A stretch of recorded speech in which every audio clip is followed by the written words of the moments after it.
2 goals inside the opening 15 minutes. Labano Haliti with the second of them. So the Jets with a good form against the Mariners. The Melbourne victory left it a little later in the piece to confirm the points anyway. This was the third in a 3-1 win over Adelaide. Adrian Leia with his second goal of the season. But this is a stunner. We've had some great goals in the A-League this season. Dyron Dahl, as the Fury came back from 1 down.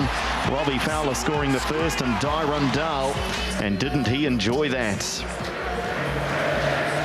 And there's confirmation. Home victories so far this weekend in the Hyundai A-League, and the Phoenix will be hoping to continue that trend, as will Sydney, up against, well, at least they've perhaps had time to overcome the departure of Frank Farina in the Brisbane Roar. The table confirms the Gold Coast towards the top, and they will be top with just 1 point today, whilst the Phoenix, they need all 3 to get off the bottom of the table, albeit they do have games in hand. So about ready for the teams to enter Westpac Stadium. And this Wellington Phoenix side may well be starting to feel the pressure. Whilst it's an unbeaten home record that we've talked about that goes back to round 9 last year when the Brisbane Roar won 1-0. The lack of wins of late. 6 draws in a row, 7 in 8. The visitors, Miron Bleiberg has made just the one change. Former Knights player Zenon Caravella comes into midfield. He replaces Taj Minikon, but they have firepower to burn the Gold Coast side, and leading them in that regard is, of course, former Phoenix striker and all-white international Shane Smeltz. 10 goals this season so far, and he is, by some margin, the leading scorer in the A-League. He's got great support though, and one of them is his skipper, Jason Kalina, who operates a little bit deeper in midfield, but certainly can get forward and cause some real problems for opposing defences. He'll be a key today, Jason Kalina. The home side, Ricky Herbert, also has made just the one change. Manny Muscat returns from international duty with Malta up against the likes of Portugal. Well, he returns to Wellington to take on the Gold Coast. And whilst the Phoenix have been struggling to score goals, the pressure continues to mount on Englishman Chris Greenacre. Look at the record for Tranmere. He is a proven goal scorer, but has just the 2 so far this season. The Phoenix will be hoping he can deliver today. Certainly his skipper, Andrew Durante, has kept faith in this club. He's just signed new terms, a 3-year contract for the Wellington Phoenix. Joining me in commentary is former All Whites international Fred de Jong. And Fred, both sides playing under pressure, albeit for different reasons. Yes, exactly, Andrew. The Gold Coast, professional pressure really on them just to keep their very, very good start in the season going. And for the Phoenix, I think this is one of 4 games that will define their season. The next 3 or 4 here at Westpac Stadium, and they are desperately in need of 3 points in a few of those games to get themselves into playoff contention. Well, weather conditions have been reasonably kind, albeit there is a strong northerly wind blowing, which has kept that temperature down to 10, but for anyone used to Wellington, rather a northerly than the somewhat cooler southerly. Well, we've seen the respective starting 11s. Let's have a look at those on the bench that might make an impact. And for the Phoenix, it's an attack-minded bench with Johnny Chen, who got 5 minutes last week, and Adrian Caceres. Whereas the visitors, the Gold Coast United, a little bit more defensive. Taj Minikon can certainly play in the attacking third, but Osman and Fitzsimmons covering any issues that they may have in the defensive third. Referee today, Chris Beath, with a job to do in a game that has a little needle about it, Fred, certainly from the coach's perspective going into this one anyway. Yes, the 2 coaches getting under each other's skin a little bit. I think with Miron Bleiberg just asking Ricky to maybe just cough up the 3 points as he concentrates on the All Whites fixture on November the 14th. Ricky having none of that. Yes, not surprisingly, that request for a gift was turned down by Ricky Herbert. Said, no, I'll concentrate on both jobs. Of course, the buzz around New Zealand football is all about that return fixture with Bahrain on the 14th of November. A full house already. There'll be 35,000 here at Westpac Stadium on that occasion. Today, though, it's all about the Hyundai A-League. And the Phoenix, with that game in hand against Newcastle, they know that a couple of wins back-to-back, and they're right back in that playoff mix. It's that tight. Yes, it is, and I think this afternoon they have to get off to a good start and really put some real pressure on this Gold Coast side, unsettle them, and then don't take their foot off the throat. There's a battle that I'm sure will continue right through the afternoon. Shane Smelts, Tony Lockett in picture there. The Phoenix back four know that they'll have their hands full today. Brown battling away and wins an early free kick.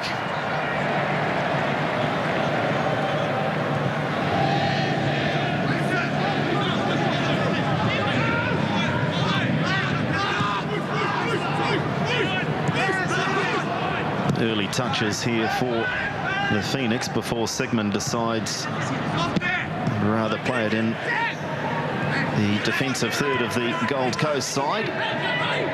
Anderson, a poor first touch. Possession given away.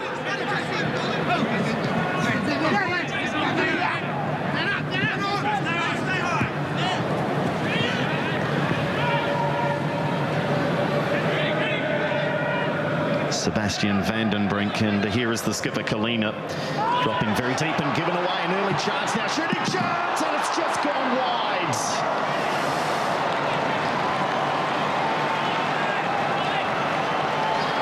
And that was the chance that the Phoenix were hoping for. Paul Eiffel picking up a loose ball, edge of the box. Not a great ball from Kalina. Here's Eiffel, and it's very, very close. How the Phoenix would have wished that one to just slide inside the post rather than drift on the outside. Well, Fred, I've got to say it's the understatement of the year. Not a great ball. It's Kalina will put that down as one of the worst, I would think, in his career. But Eiffel's got to hit the target, especially this early in the game. He's at least got to draw a save out of Van Straten. Yes, he does, and well, may the Phoenix rue that chance, because you won't get many passes like that from Kalina, one of the best players in the league. And I think his battle in the middle of the midfield with the likes of Tim Brown and Vince Leah could actually decide the outcome of the afternoon. Touch now for Smelts, and he gets the expected reception from the Yellow Fever faithful. Formerly certainly one of their favourites, but the boots might be yellow, but the strip is white.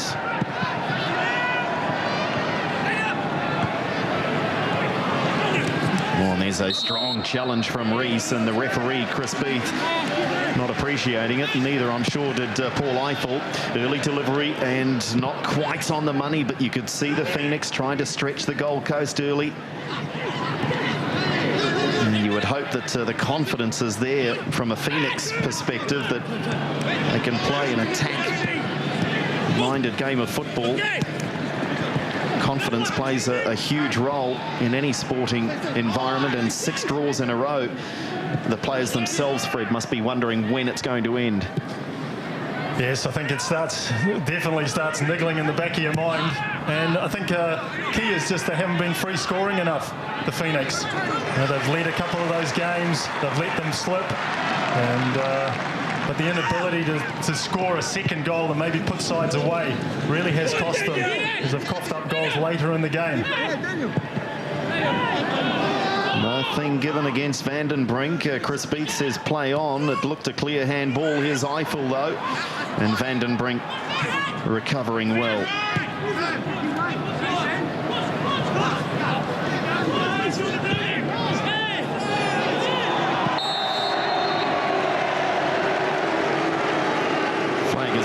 Shane Smelts, that's not a surprise. They are the side that offends most often when it comes to offside decisions.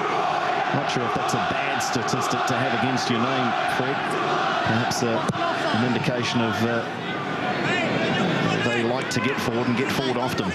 Well, I think it's more an indication that players like Smelts, Porter, just living right on the shoulder of the last man. And we've seen a number of times this season where Shane Smelts has beaten that offside call and gone on to score goals. So don't expect any change in approach from Shane. Lovely delivery from Durante. Muscat getting well forwards. Couldn't find Eiffel on the edge of the penalty area. But again, enterprising signs with the Phoenix right fullback more or less playing as a winger. And there's the left fullback, Tony Lockhead, covering well and not able to keep the ball in play. Playing his 50th for the Wellington Phoenix, the first player to do so for the Wellington Phoenix, so that's quite some honour for Tony Lockhead, and he really has been a favourite of Ricky Herbert's here in Wellington. Yes, he has, and I think especially the first season, played very, very well, Tony Lockhead, and I think maybe in the last few games just coming into a bit more form, but went away for a trial to Middlesbrough, came back, and I think he himself recognised that his form drifted off a bit. He's been working very hard to try and get back to the form of his first season. Very tight, in fact, too tight, and the throw goes the way of the Phoenix. Well, Phoenix, if you believe the referee, Gold Coast, if you believe his assistant. And guess what? It's the bloke with the whistle that wins out. Greenacre. Reese closely shadowing. Van Stratton not troubled at all. He was Caravella. Familiar to New Zealand football fans, had a spell at the beleaguered and ultimately unsuccessful New Zealand Knights. Anderson. Muscat just hustling Shane Smeltz off the ball. And Tim Brown really going straight back into a hole that Leo Bertos would rather he hadn't.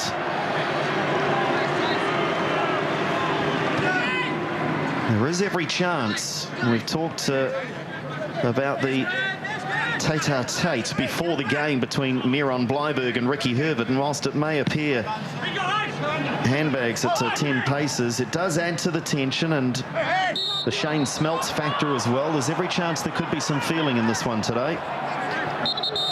Yes, I think it's been a pretty bright start from both sides. From as far as the Phoenix is concerned, as Paul Eiffel just goes in to the back of Anderson.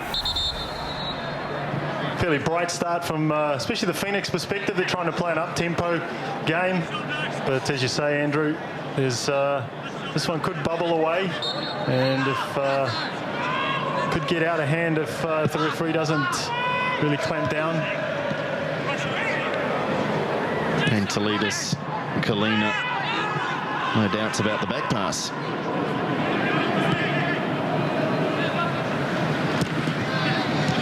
Robson, one of 4 Brazilians on the books at the Gold Coast, just 2 in the lineup today, and he is a solid unit in midfield. Didn't stop him being bundled off the ball on that occasion. Yes, good first touch from Robson, then just decided to head off infield. I think, as we've seen already this afternoon, the Phoenix not allowing the Gold Coast players to run with the ball. Again, the referee quickly blowing up the free kick. Well, the Phoenix are very quick to close down space, and on that occasion, Pantelidis reacted. Leo Bertos was the player on the end of it again, and Pantelidis may be fortunate not to go into the book. Chris Beath certainly looking to stamp down. Yes, he is. I mean, the referee's whistle just punctuating play in the first few moments. Eiffel into the area, Eiffel still with possession, couldn't get it out from under his feet, and eventually the ball is cleared away by the Gold Coast. But the direct route almost opening up the Gold Coast back 4. And again, it's Paul Eiffel getting himself in a very good position. Manny Muscat with the long ball over the top. The flick on from Greenacre. Good combination between those two. And the ball just not falling kindly for the Phoenix striker. First set-piece opportunity for either side. It falls the way of the Phoenix. Delivery from Bertos to the far post, eluding everyone until Robson does well. Leah. Durante, good composure. Eiffel, he's so much the go-to player for the Phoenix. Now Daniel. And Brown just stationary. I don't know that the square pass did Tim Brown any favours either in that situation. They needed perhaps to be a little bit more decisive. Yes, I think you're right there. Daniel just really needed to flick that one forward into the box.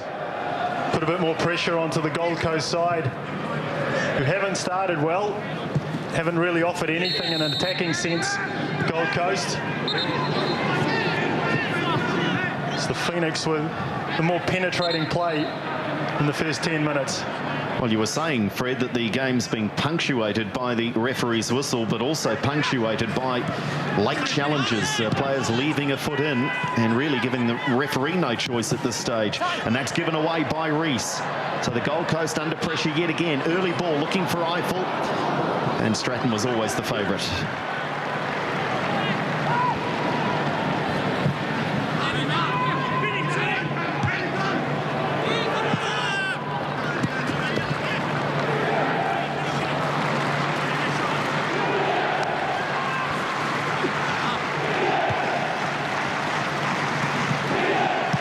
Sigmund getting in front of Porter. Anderson wins it back. Just as quickly given away. Great deal of the play, certainly from the Gold Coast perspective, down that left wing side. So Manny Muscat's been involved early. Anderson with the throw. It's a long throw, goodness me. That was almost out of nothing. Just stood there as though he was about to go to feet. And blink an eye, and it's 25 metres downfield. He's a big unit, isn't he? Solid boy. So certainly got the power behind him to put in a long throw, and also just stand his ground in the challenges. Just the strength of both Anderson and Robson. Well, the strength of down the left-hand side for the Gold Coast. Sorry, Fred, the strength of Durante on that occasion proving too strong. And the free kick given. Not sure, Chris Beath, I think, just looking to try and slow things down a little here and telling Jason Kalina that. The Gold Coast play it short. Robson. And Mark Paston will collect without any drama at all.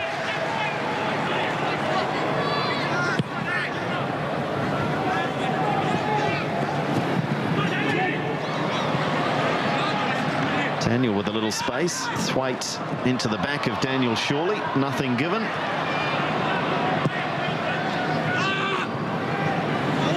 Kalina finds Porter. Brown, strong challenge. The referee didn't like the studs-up nature of it, but it looked to me as though Tim Brown got all ball there, Fred. Well, I think if you don't give a free kick against Thwaite, you don't give a free kick against Brown. So, I mean, letter of the law, yes, he's got his studs up, but I mean, Daniel's got a decent shove in the back. The referee gives nothing, so probably a bit of consistency is what the players will be asking for. It's been a very staccato sort of first 13 minutes or so. It's very scrappy, very scrappy. Aside from that early chance that was gifted to Paul Eiffel, neither side able to dominate in any sense of the word, and Kalina being forced very deep. Fair play to him. He's looking to get as many touches as he can, but they're right on the toes of his own back four. Here's Porter. Oh, well read. Ben Sigmund saw that from 2 or 3 seconds before the pass was made. The interception from the all-white centre-back.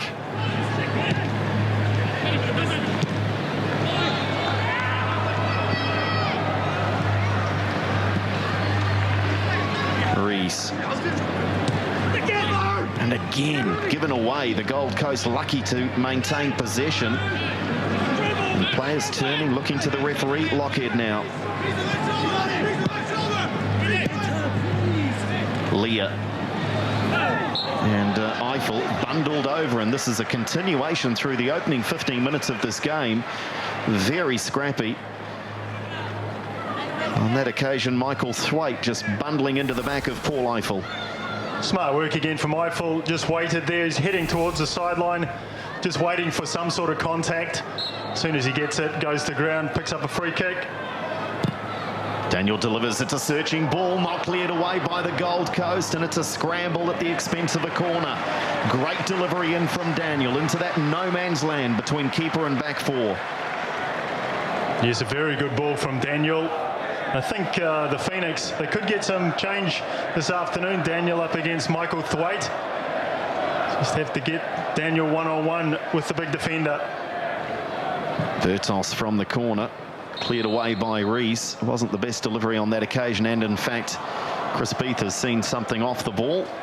Thwaite sees the funny side of it, and sarcastic applause, I would suggest, for a Phoenix player as the free kick has gone the way of the big Gold Coast defender.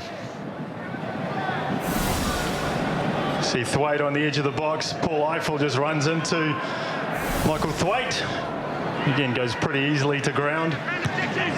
Wins a free kick in the eyes of the referee.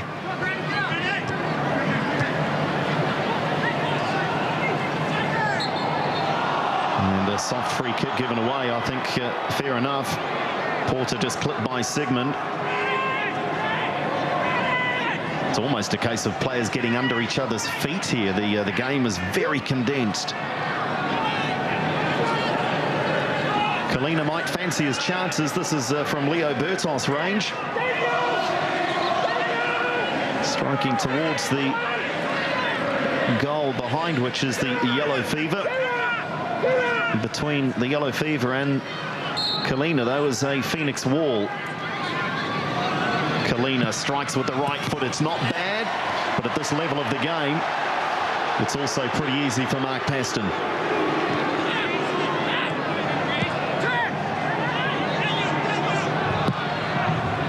Leah with a searching pass. Good pass too. Daniel on Thwaite. Daniel goes past Thwaite. Still no cards from Chris Beath. And really, Thwaite is very lucky. That's 2 or 3 fouls in quick succession. And quite frankly there, Fred, he was beaten all ends up. Yes, he was. And I think this is an opportunity for the Phoenix. Daniel, I think he's too tricky for Thwaite here. Single step over, goes inside, and I think that's a yellow card. Daniel's into the box there. Would have been a very, very dangerous situation for the Gold Coast, and the referee, I mean, he's blowing his whistle all the time. At some point, you've got to stick your finger in your pocket and pull out a card. So again, the Phoenix with a set-piece opportunity. Driven in towards the keeper, too close to the keeper, in fact, and Van Straten. That's a wasted one by Leo Bertos.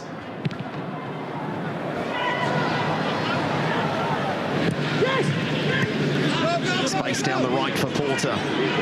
Very left-footed. And I think that was shown up there. Manny Muscat knew that.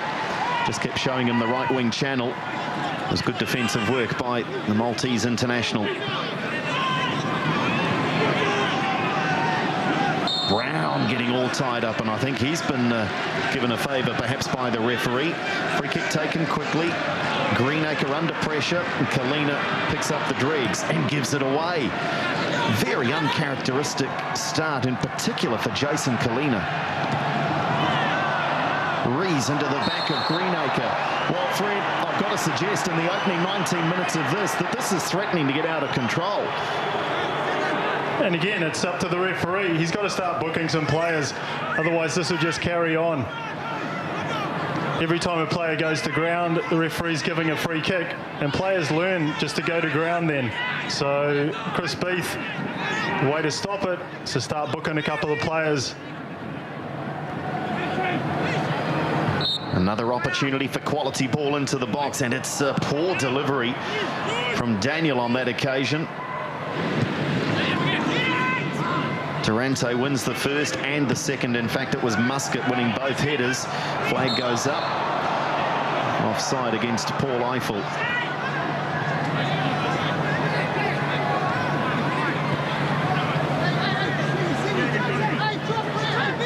Rees. Well, it's fair to say that's why Kalina is going back to take that distribution role off his centre-backs, because on too many occasions from the likes of Rees and Vandenbrink, the ball's gone astray, but Kalina's not been a great deal better. There's another example of it. Gold Coast, Miron Bleiberg won't be happy with the distribution from the back. Brown, Muscat, Anderson intercepts. Smelts on the ball. You'll know that every time you hear the chorus of boos from the Yellow Fever.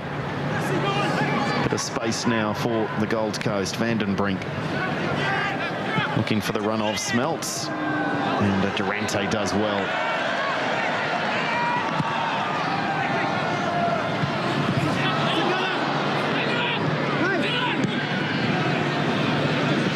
Will turn and chase, but Anderson and Vandenbrink just about do enough. Daniel, well, is this a low head or a high foot? It was a bit of both, Fred, to be fair. Yeah, I think it was a bit of both. Reese with the foot up. Daniel did very well here, gets his head in there, and Christian Reese, not sure that it could be a hamstring there by Reese. Oh, and he's signalling that he's no good, Fred, so this could be an early change. And you would expect if they forced to the bench early that perhaps Matt Osman sit in at right back and Thwaite into centre back, but we'll see what Miron Bleiberg has to do. But the indication there to me was that Christian Reese is no good. Yes, and Matty Osman immediately getting ready, heading down the sideline to warm up. So you'd expect him, if Reese is no good. And it looks like he's heading to the sideline, Christian Reese. Oh, the shake of the head. He knew it, didn't he? And when hamstrings go, you know it. Just the stretch for Christian Reese was too much. And it looks as though it will be Osman. He's played a fair bit of football this season for the Gold Coast side and can fill in quite adequately. They won't lose a great deal here. Thwaite will move into centre-back and Osman into the right full-back role. But nonetheless, no coach likes having to make a change this early in the game. And the sub still has not been made. This in itself is interesting, that Reese is well and truly off the park, and now Osman prepares to come on. So they will make the change prior to the free kick being taken. Chris Beath is allowing that change to be made. And Matty Osman is on somewhat earlier than he might have anticipated this afternoon here in Wellington. Meanwhile, the free kick. Bertos leaves it for Daniel. Daniel, not a bad ball. It's going to miss everyone. Eichel there, and it's cleared away. It's at the expense of yet another corner. And the ball just not falling for the Phoenix inside the penalty area. I think Paul Eichel had a chance here to put his head on this. Went for the flying volley. But the ball just sat there, and eventually it was Osman, I think, who put it out for a corner. So a very telling first touch from Matty Osman. Another corner delivered. This time into the danger area, but Durante beaten to the punch. Lockhead with the right foot from 30 metres, and that's not stock and trade for Tony Lockhead, and I think he appreciates that too as he heads back towards the halfway line. I think you'd call that opportunistic in the extreme from Tony Lockhead. Well, it is his 50th game after all, Fred. You never know. You never know. I think he's trying to double his goal-scoring count as well.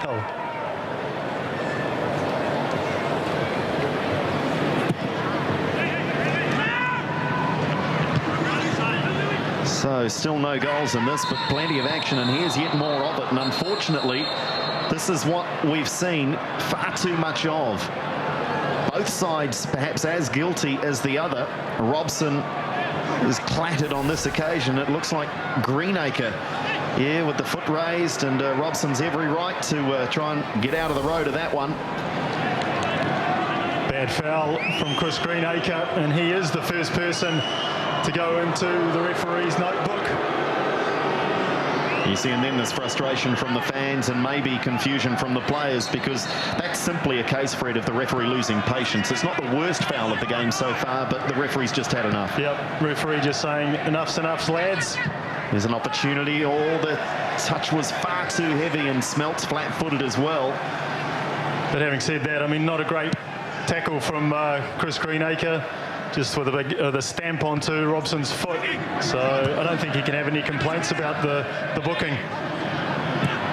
It's not something strikers are renowned for, is it, Fred? Argue your case if you feel the need. I know. Osman, the substitute, has settled into that right fullback role. Lockheed skipping away from one and then avoiding a second challenge.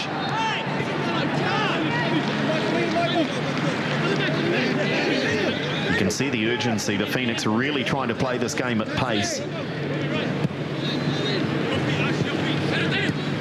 It's very tight down that left wing side though. Robson. And he's shown far too much to Lockheed. Lockheed, 50th game for the Phoenix. Can he have an impact? No, not on that occasion.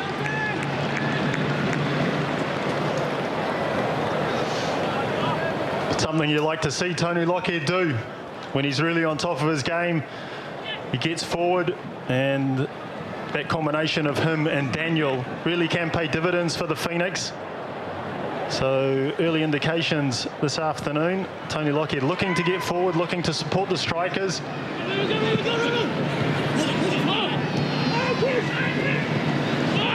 Greenacre does well to shield and find Bertos out wide. The early cross. There are players left over here for the Phoenix, but it falls for Robson. And the Brazilian finds Porter. And as is all too common in this game, Porter very quickly gives it back.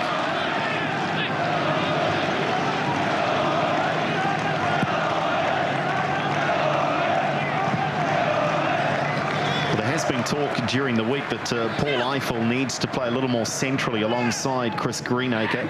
We'll talk about that in a moment, Fred, as to whether that's happening so far this afternoon. The cross comes in. Eiffel on the turn, left foot shooting chance. He can't find that space. Now the right foot Eiffel, straight at Van Straten. I don't know how much the big keeper knew about it, but he keeps it out. Lockheed goes past two. Lockheed, space again for Eiffel. The cross comes in. It's in the back of the net. And Daniel it is that's opened the scoring.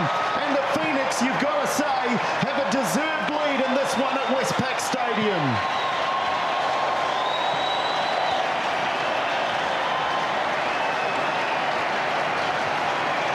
Daniel takes the accolades there, but all the build-up work featured Paul Eiffel. First time, here's Lockheed. Second time round, slips the ball through to Eiffel, just keeps it in, and Daniel on the near post does well.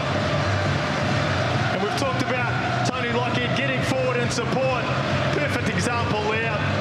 Slips the ball to the most dangerous man on the pitch, Paul Eiffel.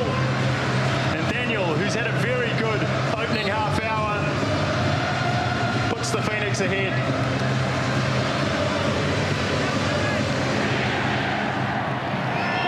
And again, Vandenbrink continues this trend of the Gold Coast giving up possession. Eiffel on the left foot. Leah.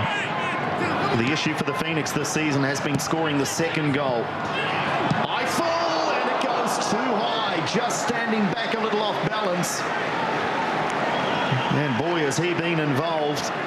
And I'll ask you now, Fred, for a comment on that talk during the week that he needs to be involved more centrally. He's so effective out wide as well, but perhaps we are seeing Eiffel getting into the penalty area more often.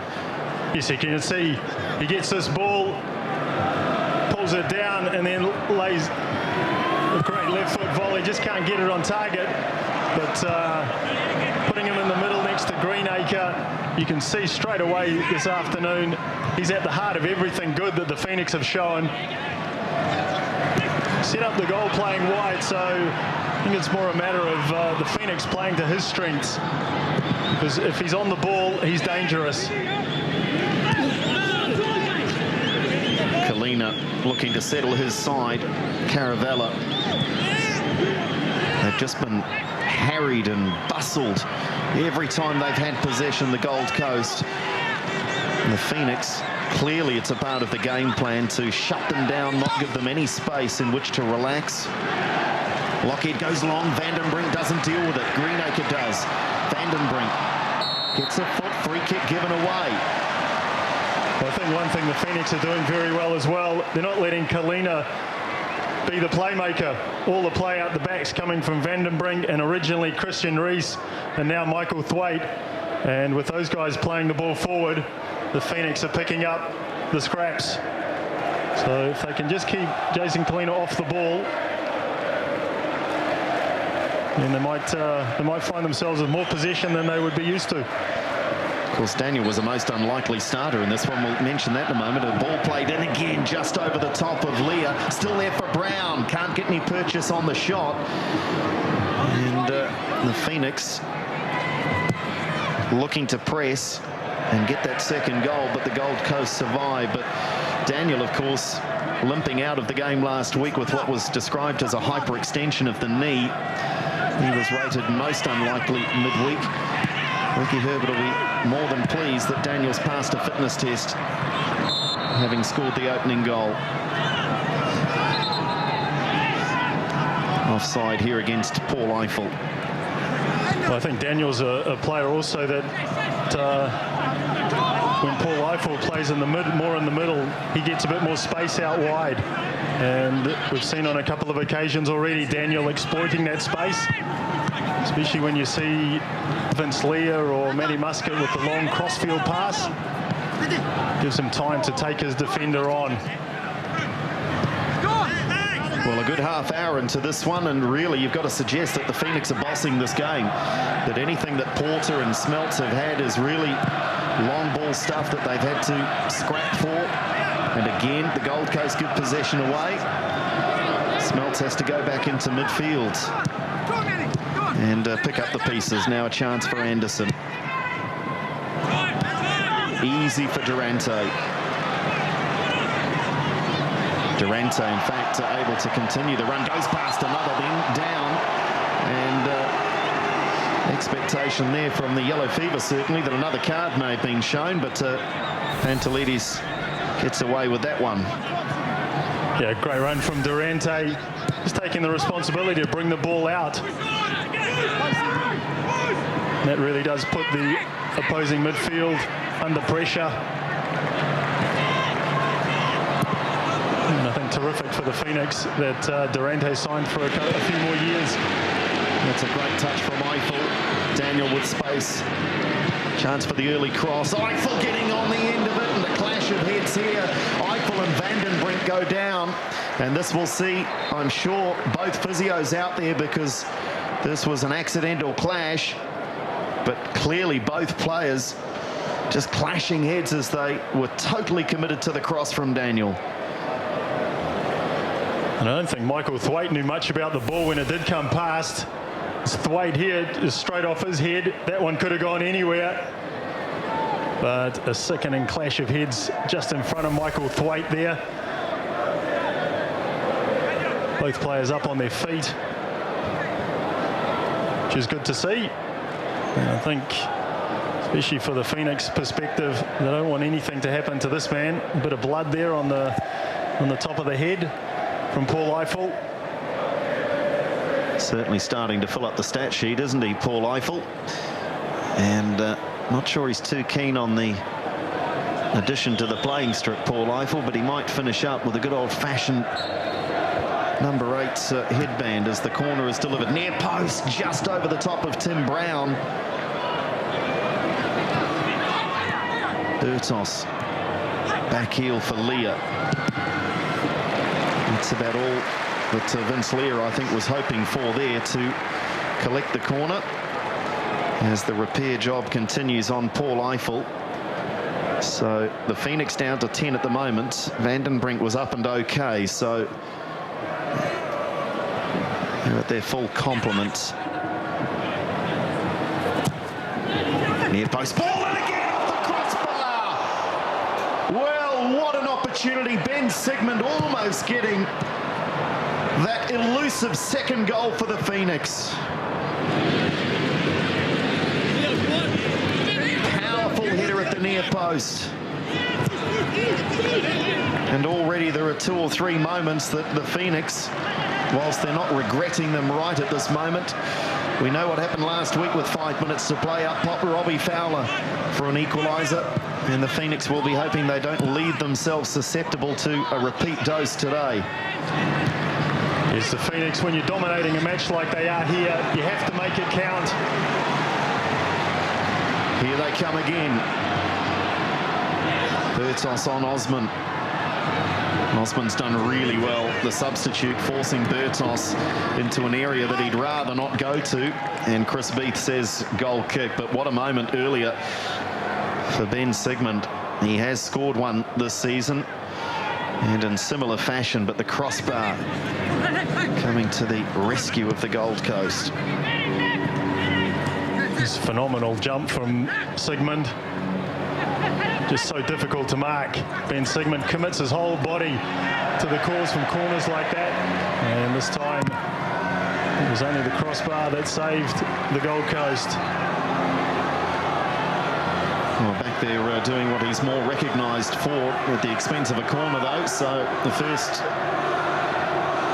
corner, I believe, in the game for the Gold Coast side, and Kalina, the skipper, will take a rare foray into Phoenix territory.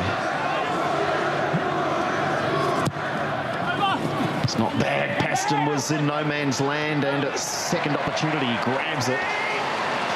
Rather thankful, I think, for the intervention of one of his defenders.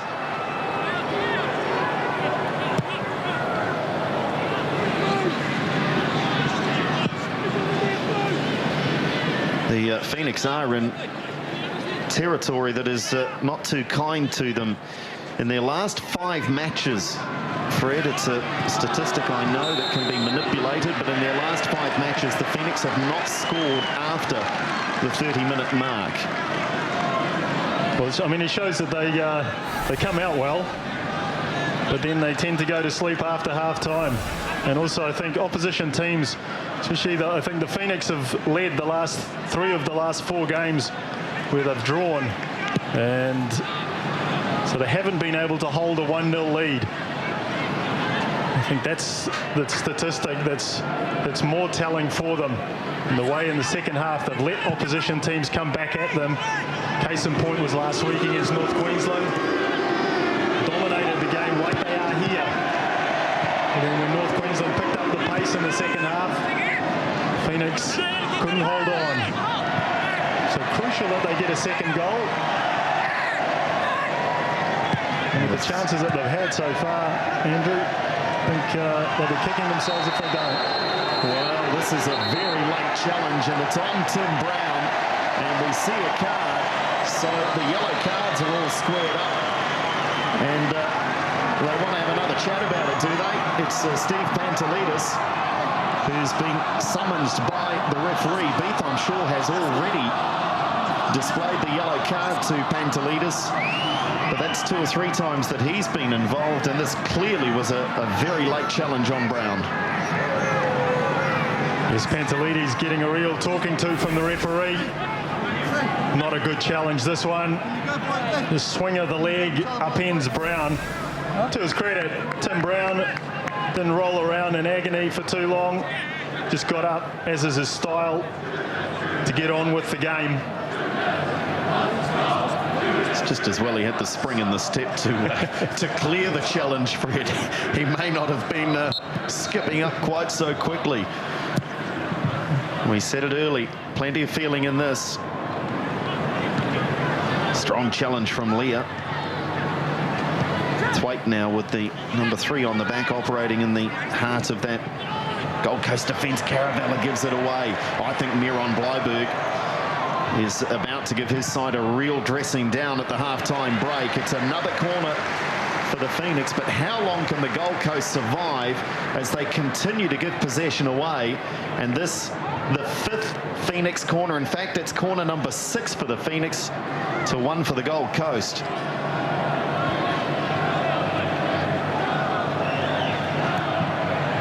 Far post this time, headed away. Pantelidis.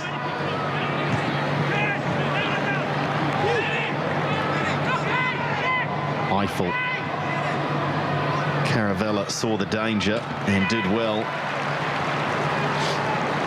Needed the second defender, though, to stop the Barbados international.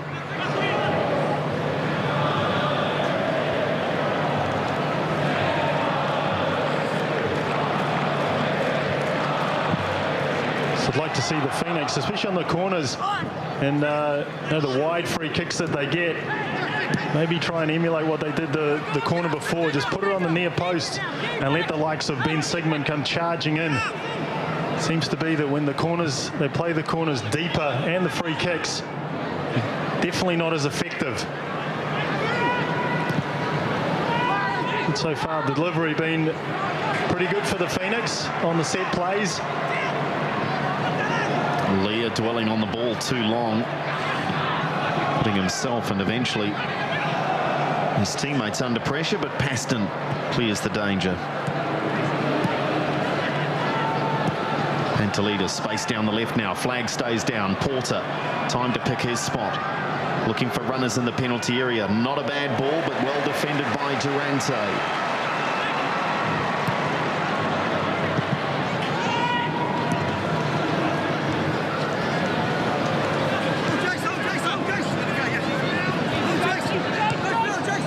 Kalina's done well. Caravella.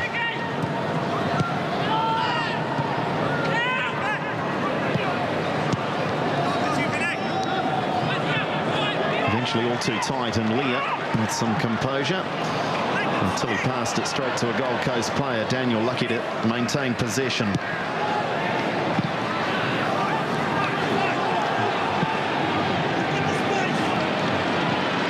One for Greenacre to chase, and he's willing. Eiffel in this danger zone, back to goal. Lockhead gets forward, far post, anyone there? Greenacre tries to get on the end of it. A suggestion maybe that Anderson just giving Greenacre a nudge in the back. But let's call it good defending by the Brazilian. And again, Tony Lockhead getting forward at every opportunity. You know, good sign for the Phoenix. They've got the confidence to go forward. They realise at the moment they've got the Gold Coast strikers pretty much bottled up, and the defenders looking to add to their attacking duties as well.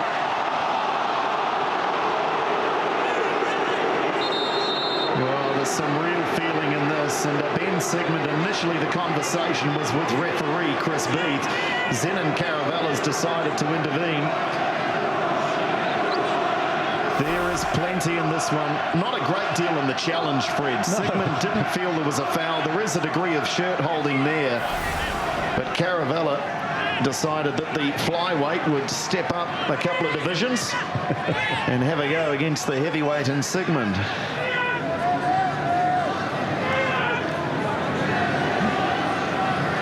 I don't know what he was going on. It was just a regulation. You put your arm across to stop you turning. Dangerous free kick Kalina takes. Oh, it's too much on it. It's already out, I think, before Thwaite got a head on it. And they'll be disappointed with that. And again, there's chat, isn't there? Plenty of needle in this one. As there should be, as there should be. It's just a case of managing hot tempers and making sure things don't boil over.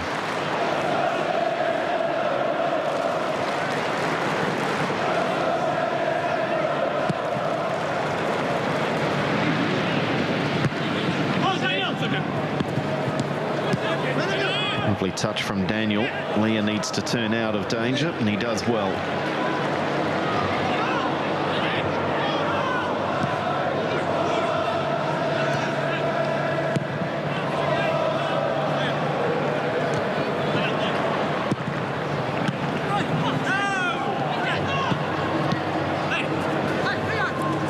Caravella just involved in another clash here with Manny Muscat, and I'm not sure there's too much in this, perhaps an accidental contact as Caravella comes back to acknowledge that. So Manny Muscat went down, he's back up and okay. I think he's counting his teeth there. Well, the ones on the pitch or the ones in the mouth? Did you finish your career with all of yours, Fred? Well, the ones I lost weren't done on the football field. You can ask my wife about that one. I don't know if we should go there, Fred. Porter is pushed off the ball. Pushed off the ball, and a free kick goes the way of the Gold Coast side. Kalina takes. And they're keen to push things down the left wing side. And again, it's Sigmund and Anderson taken off the ball. Manny Muscat. And again, there's a committee meeting around the referee. Anderson's blowing kisses.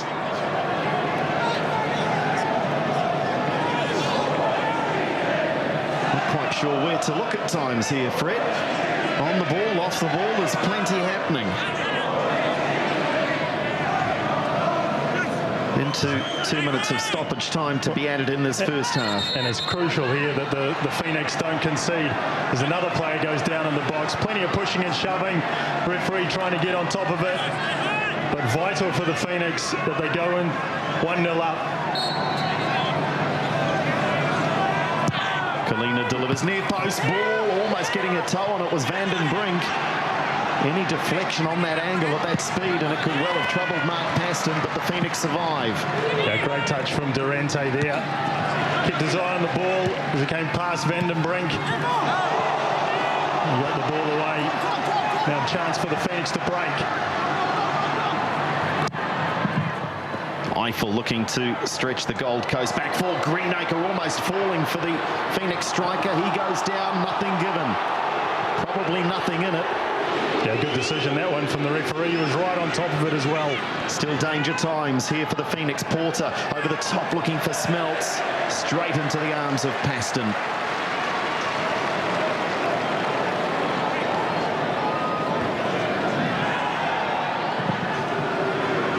Miron Blyberg at half-time, as you say, Andrew, definitely won't be happy. The Gold Coast, they've just lacked that real fluency that we've seen from them this year. And they're about to get that dressing down, I would suggest, Fred, because they can head to the sheds, and it is the Wellington Phoenix who will go into the break and enjoy their cup of tea thanks to Daniel's first half goal. It's the Phoenix who lead here at Westpac Stadium 1-0.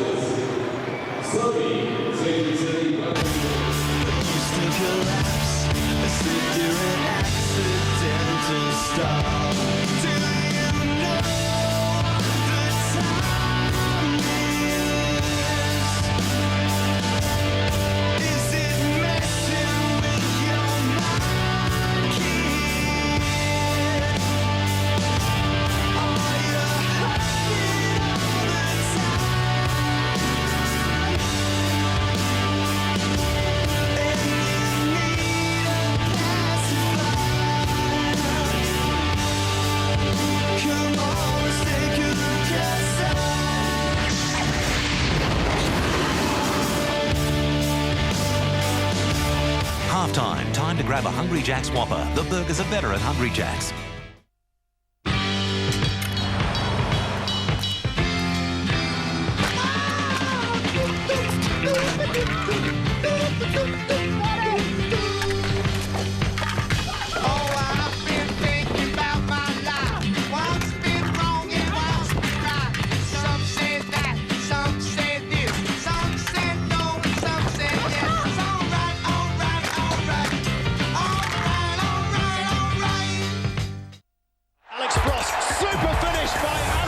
For the first time, Fox Sports and Optus have teamed up to bring you unbeatable football action. The Super Sports Pack has the latest Qantas Socceroos and Hyundai A-League news, match reports and video highlights. To access the Super Sports Pack, just SMS soccer to 966 on your Optus 3G mobile and select the sports icon. Could it be any easier?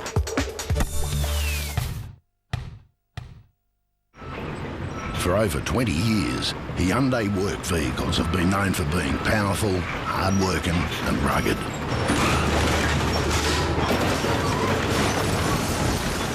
Nothing's changed. The iLoad, voted best van of 2009 and backed with a protection of advanced safety. Because it's just as tough, but a hell of a lot easier to park. The iLoad, its father's one tough mother. 9 times out of 10 they'll hook to the left. I'll take it to the workshop over there. You got a workshop? Yeah. Yeah, well, the best quality parts come from Germany. Really? Yeah. This is my pride and joy. It's where I keep my pikelets. Those little baskets are all right, but if you want the real deal, you reach for the wheels. If it exists, You'll find it on Seek.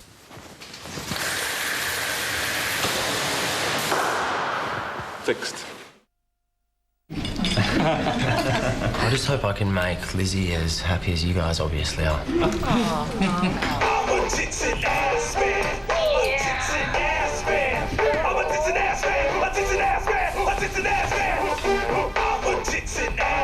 In the spirit of good taste, turn the damn thing off!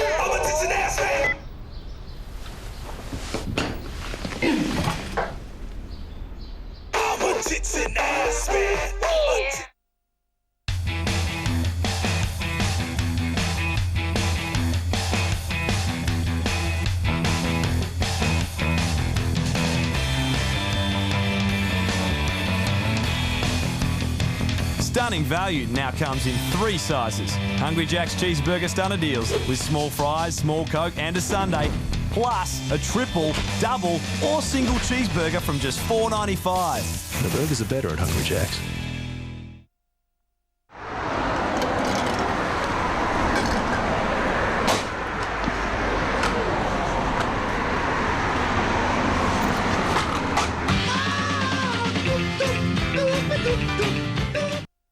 Welcome to World Superbikes, my friend. Supercharged, super fast, Superbikes. World Championship continues live on Fox Sports.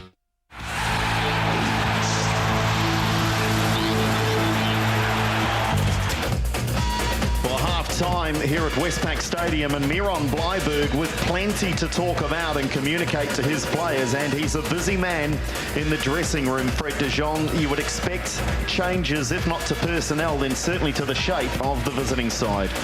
Yes, I think for the Gold Coast, they just need to get control of the ball better. That's what they've done in previous games. Whether he goes to the bench now at halftime, maybe he'll leave it for 10 or 15 minutes and see how they come out in the second half. Because you'd expect them, you'd expect that they can't play that badly for 90 minutes, because they're top of the league and they're not playing like a league-leading side at the moment. Conversely, for the Phoenix, it's just a quick rub and making sure. Oh, Paul Eiffel looks like the walking wounded. I don't know that that's the greatest shot to be sent next door to the Gold Coast. But first half of plenty of action, and it all began with an awful pass from Kalina. To be fair, Vandenbrink should have done better, but so too maybe Paul Eiffel. Yes, great opportunity this.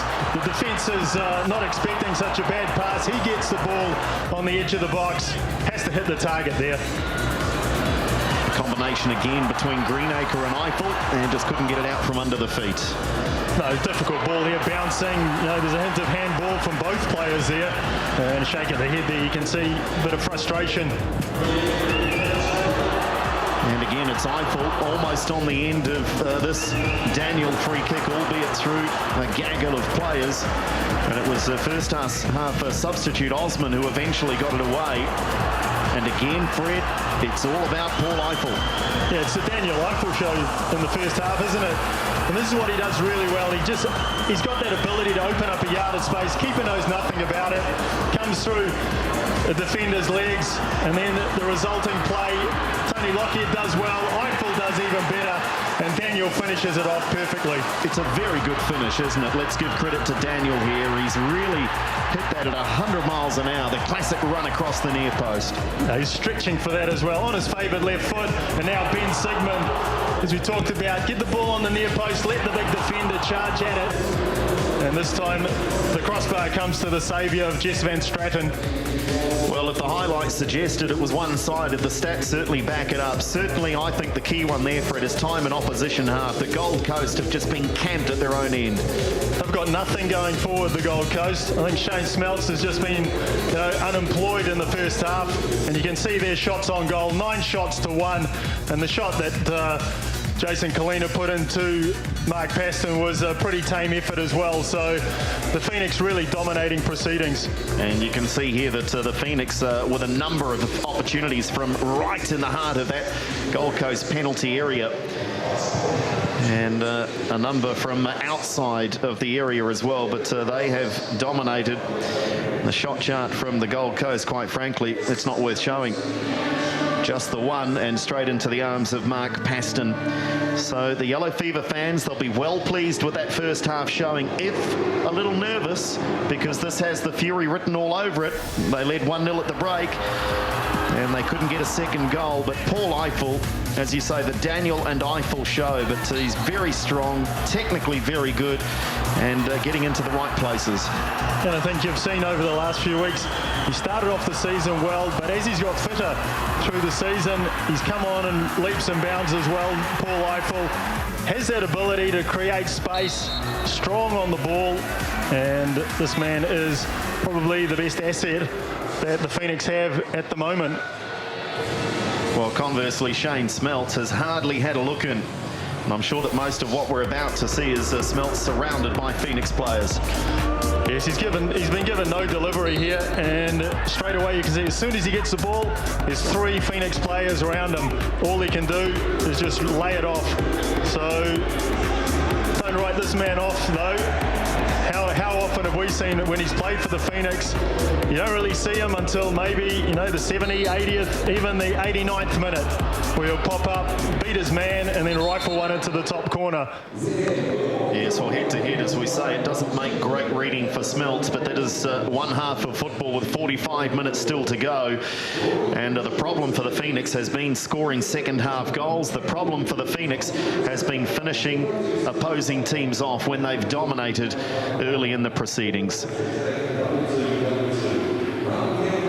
So the fans settle into their fish and chips at half-time, hoping that perhaps they can enjoy a drink or two a little later tonight to celebrate. Coming up on Sky, the Hyundai A-League highlight show Monday night at 10 o'clock, and boy, there are some highlights to look forward to from this weekend of Hyundai A-League action. Round 12, so we're nearing the halfway stage, and everyone in anticipation of this big game. 35,000, it's a sellout. New Zealand against Bahrain. The tie is evenly poised, 0-0 from the first leg. The 14th of November, Sky Sport with coverage from 7:30 p.m. Can't wait.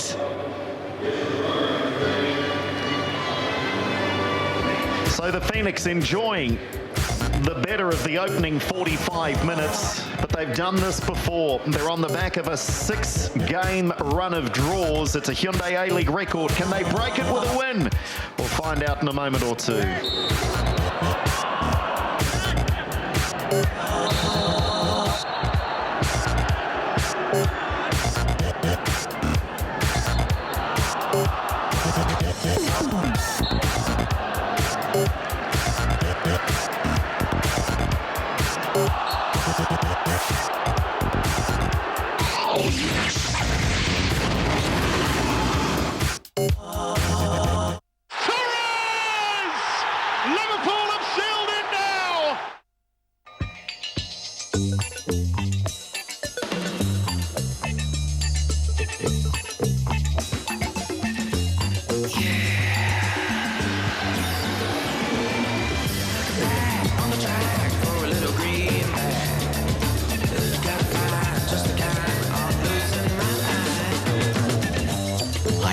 Nothing artificial. Never has been, never will be.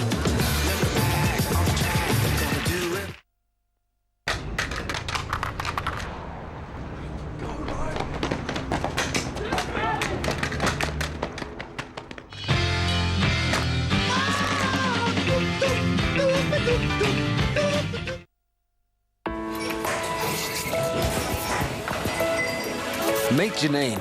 She knows quality coffee. She also knows she wants a quality car that's safe, stylish and economical. But how can she be sure she's getting the best? Like the Hyundai i30, with iPod connectivity and ESP stability control, judged Australia's best mid-size car. Award-winning quality you can be sure about. Now that's generous. Find out more at hyundai.com.au. Millions of people, everyone out for themselves. Can this really be the only way? No. Here's to honour and to gallantry. Long may it live. Here's to doing the right thing, to giving your word and keeping it.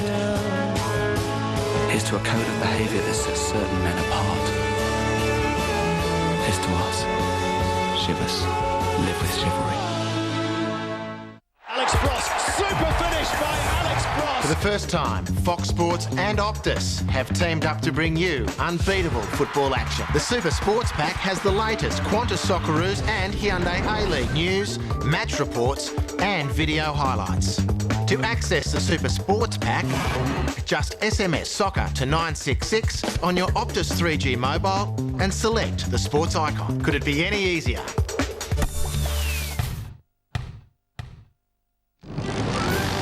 If you love racing, getting good odds, and the internet, you'll love City Best Plus. Pays the best odds of any tote, no matter where you are. I'll have some of that, please. City Best Plus from sportsbet.com.au for people who like to bet on the net.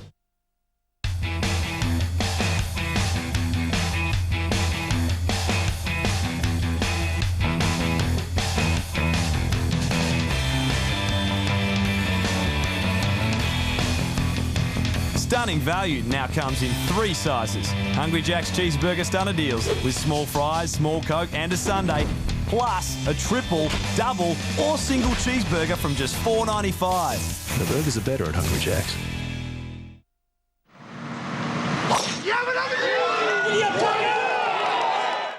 Halftime, time to grab a Hungry Jack's Whopper. The burgers are better at Hungry Jack's.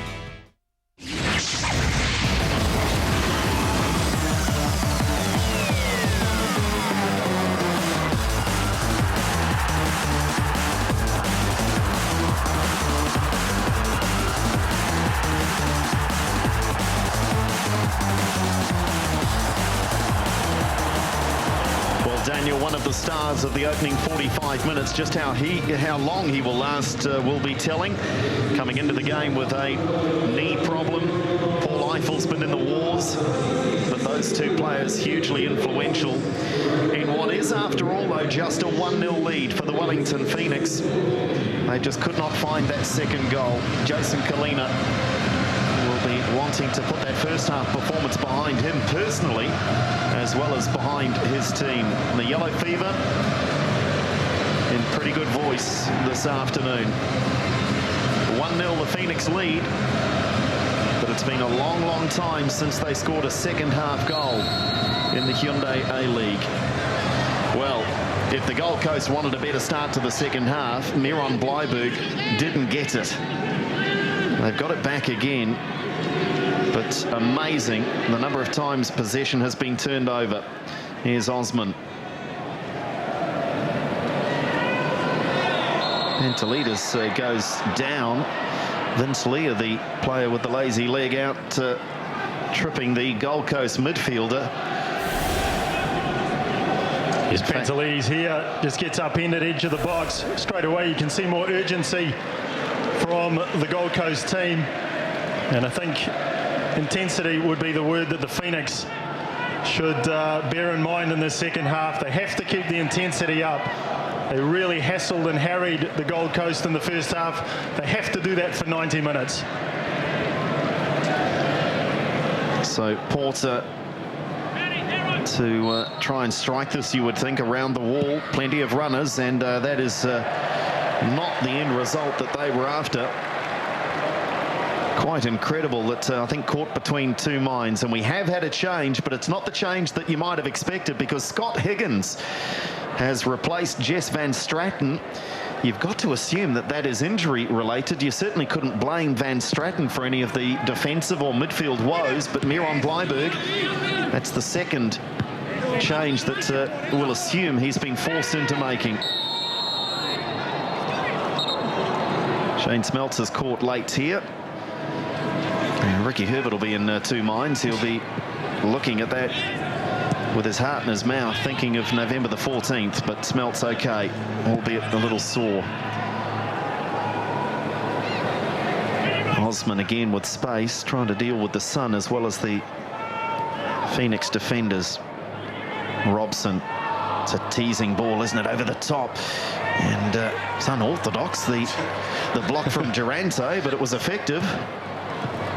Here's Durante getting his feet tangled there. Just look for a moment, he could have handle the ball. Ball through the middle of the park, a chance for Brown. Brown surely will score the second.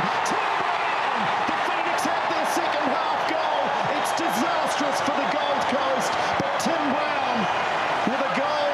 Surprise, surprise, on the end of a Paul Eiffel pass.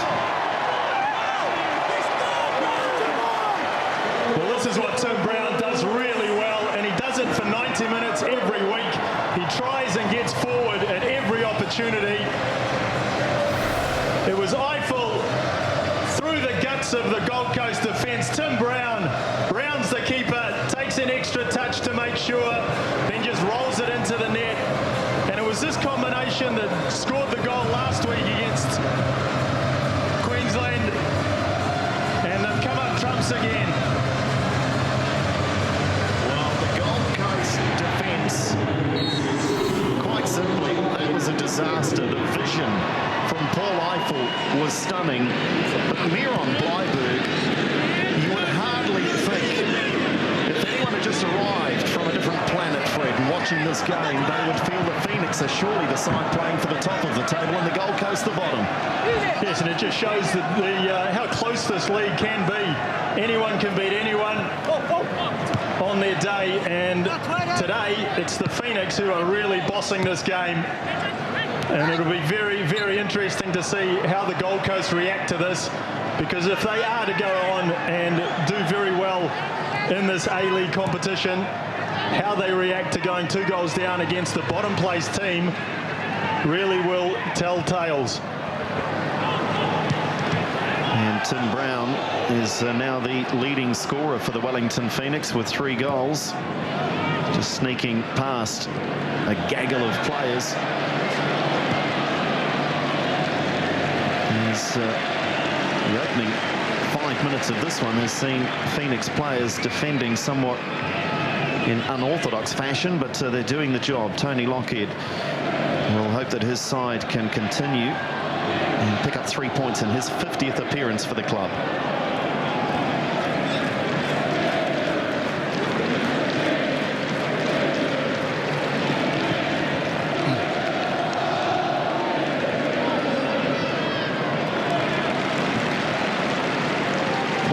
Winning the throw for his side, but Miron Bleiberg, Fred, the other issue, of course, is that he's made 2 subs. It's not as though he can suddenly try and change the course of the game from the bench.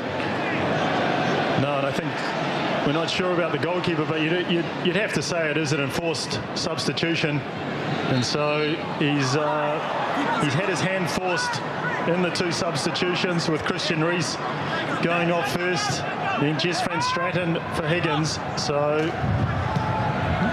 not much left for Miron to do. Well, the suggestion that we're getting, Fred, is that Miron is about to make his 3rd and final change. And for anyone watching the English Premier League overnight, Tottenham got themselves into a spot of bother when they made 3 changes in 12 minutes from time. Aaron Lennon limped up the tunnel, and it was as good as a sending off, because left with just 10 on the park, and Stoke scored a late winner.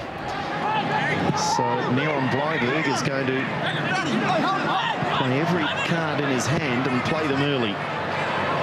Daniel with a searching ball away by Anderson.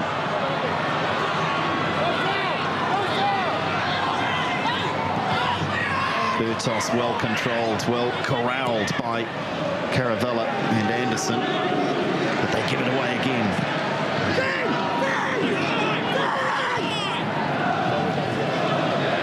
Again, a slip 2-footed challenge. That'll go against Pantelidis, and he's got to be careful. So the indication, Fred, we have had confirmation that it was injury related, with Van Straten suffering from back pain. So it's not going the way of the Gold Coast side. Osman hustled off the ball by Lockhead. Shooting opportunity for Brown. He tees it up, and then it's a risky. Caravella just nipping in, taking possession, but Brown gets it back. He didn't stop working.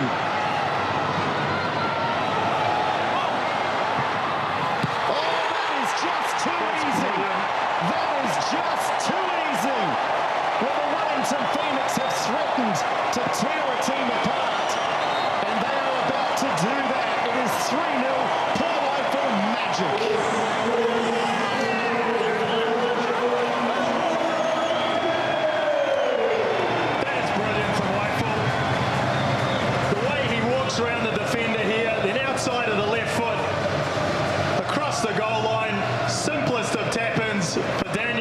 second goal of the afternoon. Anderson behind the goal, writhing around in agony. But watch this. Eiffel just skips past Thwaite, and now outside of the left foot, through the legs of Anderson, past Higgins, and Daniel. Easiest goal he'll ever score. Well, Fred, you could dwell on some awful defending, but equally you can discuss delightful attacking play from Eiffel. And Daniel read it well and was there for the easiest goal that he will score in a lifetime of football.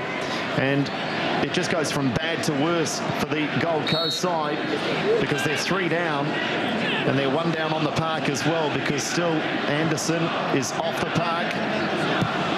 And Tim Brown's reign as the leading goal scorer.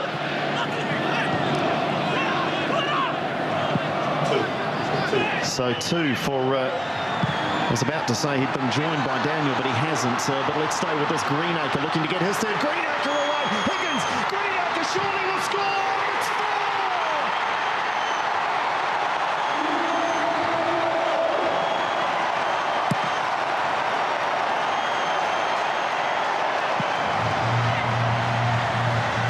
Well, it's turning into a rout, isn't it? This should have been dealt with by the defence. But they got themselves in 6s and 7s. Higgins looks at the bench. He doesn't know what's going on. Thwaite gets bundled over by Greenacre, and again the keeper gets rounded, this time by Greenacre, and that's a good finish as well. Daniel with the through ball, but here Thwaite, he's just got to get his body position right, hold off the attacker, gets it all wrong, and Greenacre does a good job to finish. And how much confidence will that give the Phoenix striker? Did everything expertly, Fred. The finish, I don't know that it was as easy as he made it look. He was travelling away from goal. Sure, it was an open goal, but the angle was ever decreasing, but he took it calmly. And Scott Higgins, off the bench at half-time, 10 minutes into the second half, he's conceded 3 quick goals. Do you think he wants to be out there? How do you think he feels about Van Stratton's back injury now? Well, he's getting no support from his defence, Scott Higgins. You could say the second one where Eiffel laid it across the goal line, possibly you could look at the keeper there, but you'd be asking questions of your defenders as well. Anderson got nutmegged on the way through, so can't really lay the blame at Higgins. I think at the moment Miron Bleiberg has decided he won't make any more substitutions. Maybe he'll say, I'll let the team that's put themselves in this position try and get themselves out of it. Well, this is a huge test of character now for the Gold Coast side, and can they bounce back, because it's damage control, and Caravella goes down under the challenge of Leo Bertos. Stupid. And this will be a booking for Tim Brown, and it's frustrating, and I guess the referee's well within his rights. It is clearly outlined in the laws of the game, but given what's occurred so far in this game, gee, it's a soft booking for Tim Brown. Well, that's stupid. That's his 4th card. It means he's sitting on a suspension when he hits 5. You know, you're 4-0 up. There's no need for that. Absolutely no need.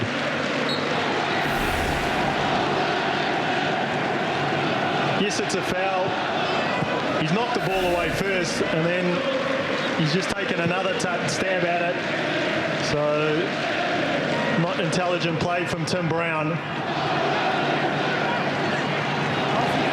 Well, in the midst of this goal-scoring flurry, the substitution that was to be made by the Gold Coast side, Taj Minikon sat down again.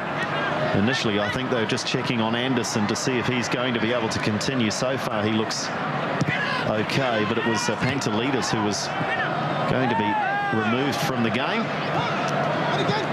So Miron Bleiberg has just thought the wiser of it for the moment. You can talk statistics all you like, and we've talked a few. There's Bleiberg now perhaps getting ready to make the change, having seen that Anderson is okay, but the Phoenix are about to blow a few statistics well and truly out the back door. I'm suggesting the odds that the TAB are not in favour of a draw at the moment, Fred. Yes, I think you'd be a brave man to put a draw on this one now, as the substitution is going to be made, and that's it for Pantelides. So they're 4-0 down, so I guess they're not risking a great deal, but it does leave those out on the park now in excess of half an hour to stay fit and healthy. I keep checking the scoreboard, and I'm right, it is 4-0. Kalina, the header's not great. Eiffel working hard, turning. Through the legs of Scott Higgins. Well, this is out.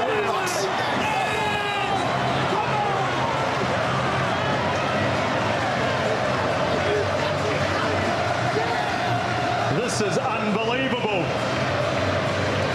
And what a goal, what a finish. What class from Paul Eiffel. Held off two defenders, long throw into the box. Good strength shown here. Just holds off and Van den Brink then turns. And Higgins won't want to see that too often. Straight through his legs. But good strength from Eiffel. Gets great power on the shot. And who would have thought 5? Well, the delight from Ricky Herbert. And there's a few words being spoken. Miron Bleiberg started that war of words prior to the start of this game. And for those that didn't catch up in the press, and I'm sure Miron is one of the cheekier coaches in the game, shall we say, Fred, and he suggested perhaps that Ricky Herbert's side would do well to gift the points to his Gold Coast team, because Ricky Herbert had bigger fish to fry, that he should concentrate on getting his all-white side to the World Cup. Well, Ricky Herbert responded. But I think the best response has been the 5 goals that are on the scoreboard. And do you think he's enjoying it? Yes, he's not taking a backward step, is he, Ricky Herbert? Really is. Words being spoken down on the bench. Miron Bleiberg standing on the edge of his outside his technical area at the moment. Can't be happy with what's unfolding on the pitch. But I think also important now for the Phoenix not to do anything silly. You're going to win the game, so don't get yourself in yellow card, red card trouble. The Gold Coast have to try and gain some credibility, put some respect back out of the game, so they'll be pushing. Perhaps a clever run from Van den Brink, just going across the run of the striker. He was making 2 yards to every one, but no foul given.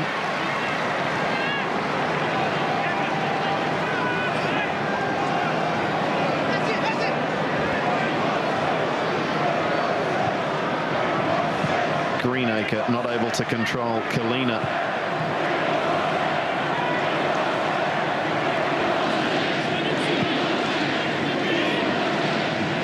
Caravella. Robson. Well, that just about sums up the day for the Gold Coast United side.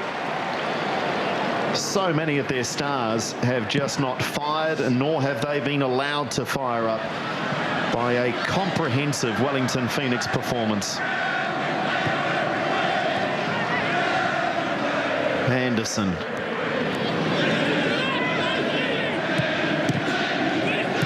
Shocking pass from Anderson. Bertos. Looking to roll that into the path of Eiffel.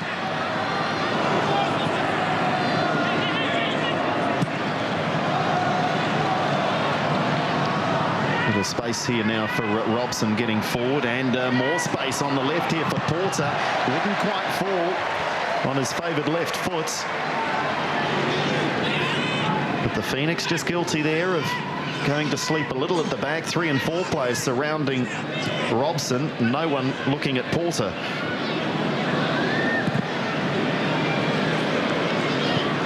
Mark Paston with a wayward clearance.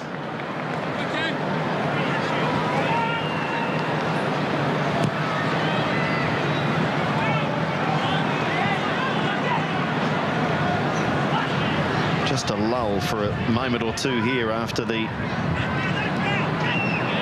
4-goal bonanza for the Phoenix. Caravella, lovely pass for Porter. Flag stays down. Porter looking to cross. Likewise Anderson. Manny Muscat is there to block. So just over 6,500 here to enjoy this, and you've got to think there'll be a fair few more than that next time round. This has been one entertaining performance.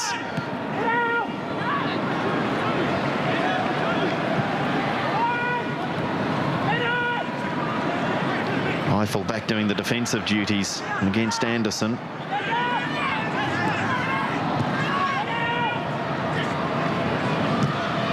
Kalina with space, forced out wide though. Lockheed doing enough on that occasion. There's another word you'd add to the performance as well as entertaining, and it's a word not often used with the Phoenix this season, Fred, and that is clinical. The second half performance, the finishing has been clinical. Yes, I mean, right across the board, everyone's played well, the midfield especially, but up front has been the difference for the Phoenix. They've had opportunities and they've put them away. And they've been fashioning openings in other matches and letting good chances go begging, but everything's turned to gold this afternoon. Helped a lot by a pretty insipid performance from the Gold Coast, especially in the middle of midfield. I think that's where the Gold Coast really have been outplayed. Chance here for Porter, but it goes wide. Well, you said insipid, and I'm afraid that perhaps best summed up that headed attempt as well. And Miron Bleiberg, well, he just shakes the head. Well, I think it'll be one of those games. He says, okay, bad day at the office, forget about it.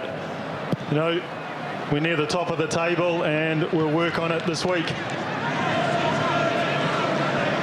Eiffel with a touch for Brown. Brown looking to find Greenacre. Greenacre back to goal. Finds Eiffel. Eiffel into the area. Eiffel down. He can't get back up again. Oh, it was comedy capers for just a moment as Paul Eiffel lost his footing. It was a great opportunity in truth. But I think perhaps the speed of thought even too quick for Eiffel's feet on that occasion. Interestingly, though, he still gets past his man, doesn't he? He does it with ease, Paul Eiffel. He's one of those players that can make his own goals, and that makes him so valuable to the Phoenix.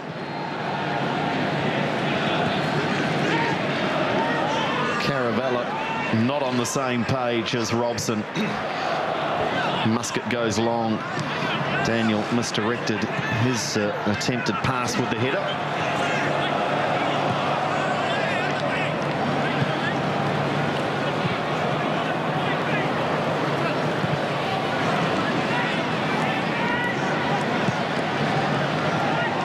Gold Coast here, they have settled after conceding the 5th and at least getting their share of possession of late.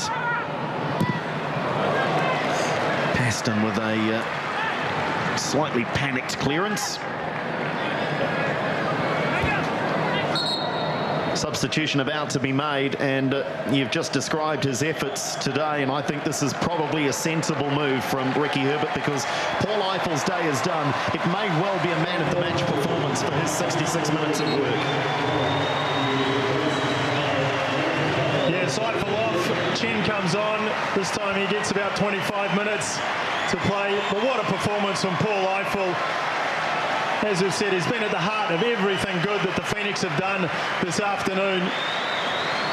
Scored goals, set up goals, looked dangerous every time he's got the ball. But now in 25 minutes, we'll get a good look at Johnny Chen and see what he's capable of. And the Yellow Fever sing Eiffel's name in recognition of his efforts today. Yes, the name on the back of the shirt is Zhang, but locally, Johnny Chen. Ball over the top, indeed a chance now for Chen with the first touch. Can he score? Didn't quite have the pace. Great tackle from Van den Brink. Yes, Chen, what an impact that could have been. But again, this time, good defending from Van den Brink. got back and then just hooked his leg around. The crowd have called for 6, and it was almost a good opportunity then for Chen.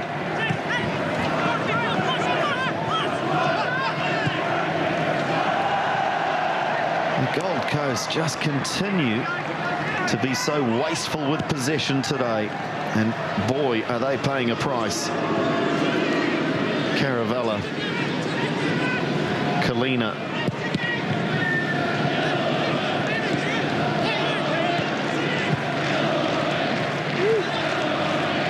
now Robson down in the background, so Miron Bleiberg has already cleared the decks, and Robson, look at the strapping on the left knee. I'm not sure that it's the knee. He'd look to be clutching at the ankle perhaps, but they could ill afford to lose a player. Miron Bleiberg, I think that's shrug the shoulders. Do I care? Like you say, Fred, he's well resigned already to perhaps the press conference and thinking what he might have to say. Not a lot you can. No, you can't influence the game anymore. Miron Bleiberg made all the substitutions. And the shrug, I think, in recognition of the way his side has performed this afternoon, really is a game they will very, very quickly want to forget. Not the Phoenix, though. They have played superbly well. Bertos. He's not been a factor today, Leo Bertos. He simply hasn't had to be. Here, though, the Gold Coast, Minicon's got some pace. Good tackle. Great tackle, Durante.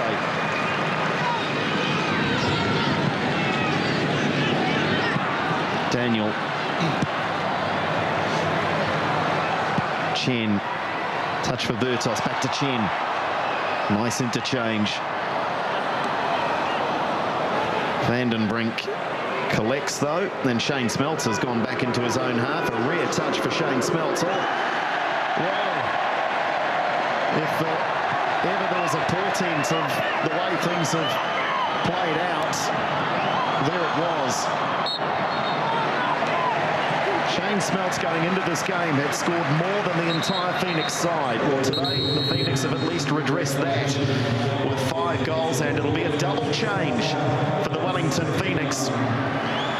And they're going to remove Leo Bertos, and Troy Harefield will take his place. And it'll be an opportunity as well for Adrian Caceres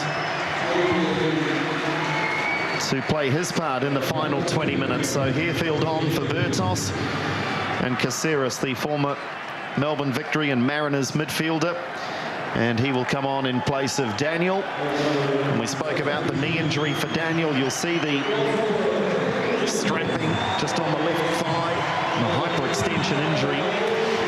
Ricky Herbert will be well pleased that he's got 70 minutes out of his former Brazilian, now of course a naturalised Kiwi, and Caceres out there to finish the job. Yes, Daniel getting the accolades as well from the coach. Very, very happy, Ricky Herbert. And a good move from Ricky Herbert, giving some of the players who haven't had much football recently as much time as he can. Robson does well under pressure.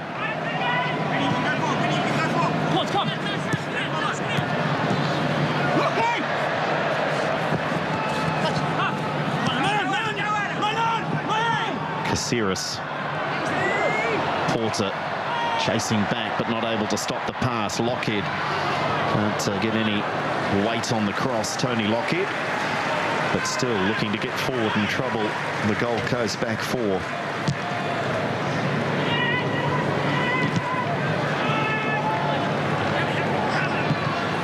Yes, not surprisingly, after that stunning spell of 10 or 15 minutes with the Phoenix scoring 4 times, the game just quietening down a little. Here's Greenacre now, offside against Chen, as he drags the attempted shot across goal, but clearly offside.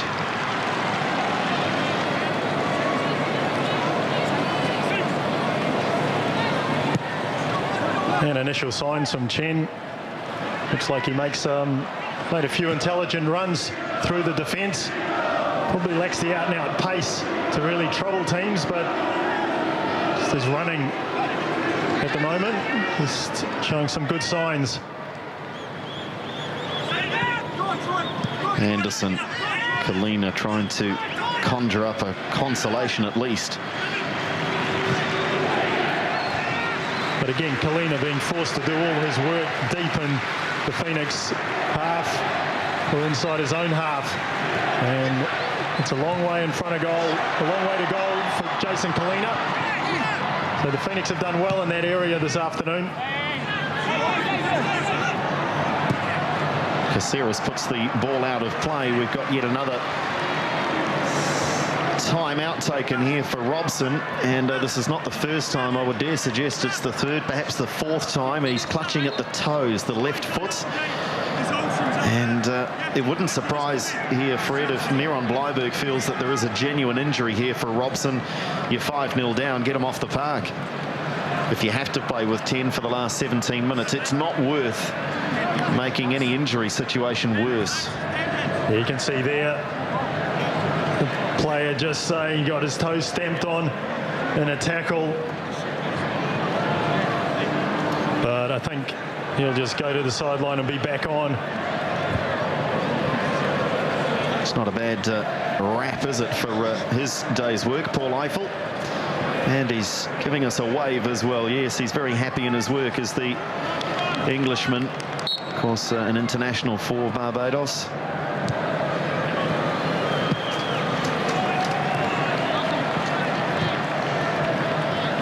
Well, importantly for the Phoenix, this will get them off the bottom of the table. We'll have to wait and see how Brisbane go against Sydney later on this evening. But they will be at least third to bottom. And with a game in hand, and Fred. with a game in hand, yes, against Newcastle. So a win in that game will send them rocketing up the table. As we've seen with Perth previously, who were languishing near the bottom, a run of 3 or 4 wins in this competition will see you head right up the table. So important for the Phoenix that they win their catch-up game. And on this form, Fred, who would bet against them? Yes, I mean, it certainly puts in perspective the draws they've had. Unbeaten, they've only lost 2 games this season. Everyone's talked about the draws. Yes, so the next time out is away in Sydney on the 1st of next month. But that away match does split 3 home games, 4 in fact in total, so they can pick up points in those games. They will, as you say, Fred, go racing up that table. For the moment, it's Porter racing towards goal. Well defended, though, by Sigmund. A corner is the end result. Sigmund is ropeable. Well, Fred, you spoke about it. There's no need, is there? There's no need to get yourself into trouble with the officials with this scoreline. You're 5 up.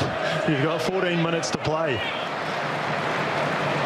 I don't know that Ben Sigmund knows any other speed. Corner delivered. Kind of.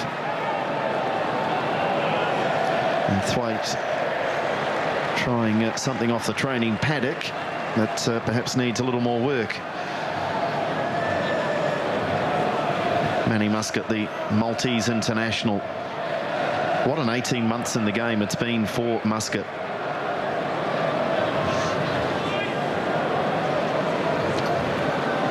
I also think for the Phoenix here, this is a golden opportunity to try and just play out the game.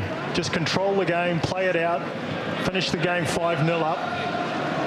Because as we've talked about earlier today, the ability to hold another team scoreless has cost them previously. So just being able to close out a game, kill the tempo of the match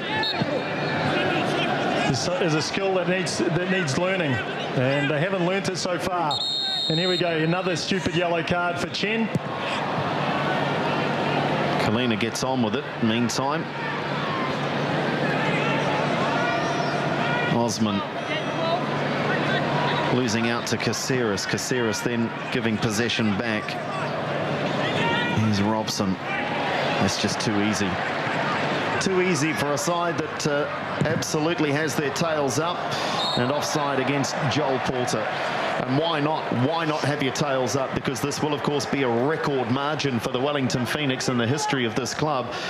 And Fred, I believe the first time they've scored 5 goals in a Hyundai A-League fixture, so it's records all round for Ricky Herbert's side. Yes, the biggest win previously, a 4-0 victory over Perth. So it'll be a good week for Ricky Herbert as they prepare to take on Sydney next week. Caceres with a touch, looking for Chen, but not enough on it. Still there, though. The Gold Coast can't clear. Brown delivers, trying to place as much as power the ball in past Scott Higgins, just unable to keep it down. Again, the Phoenix doing well. Poor pass. Greenacre just lays it back. And Brown almost trying to guide that one into the corner rather than just leather it. So good opportunities for the Phoenix. Still trying to carry on and get more goals. And the shot count continues to rise in favour of the Phoenix. 14 now they've had. The Gold Coast 2. Durante will clean this up in front of his advancing keeper. And does well to win the throw. That is a good experienced play. An old head on Andrew Durante, having just signed a 3-year contract extension. And I think he's had a fantastic game as well. Obviously, all the talk will be about the 5 goals and the strikers, but this man, Andrew Durante, has just been rock solid at the back through the first half when it was 1-0 for a long period.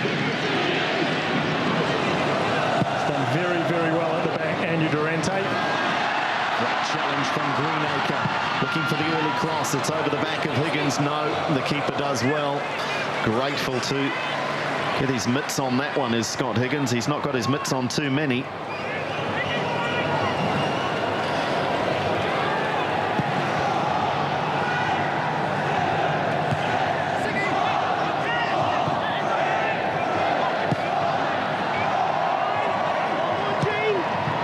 Herefield. Nice touch, nice turn, and good vision.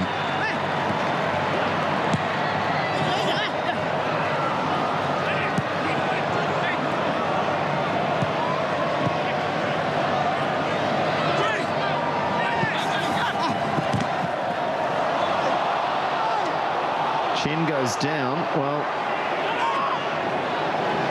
looked as though the whistle was about to be blown, but the referee saw the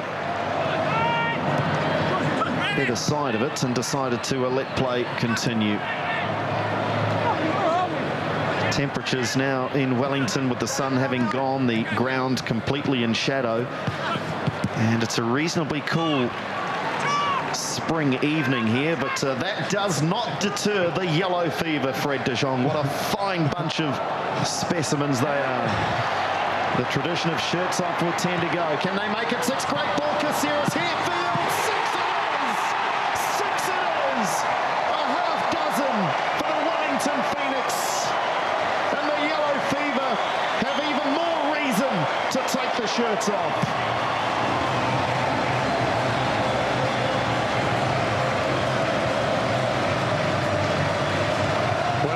Salt into the wound now, aren't they, the Wellington Phoenix?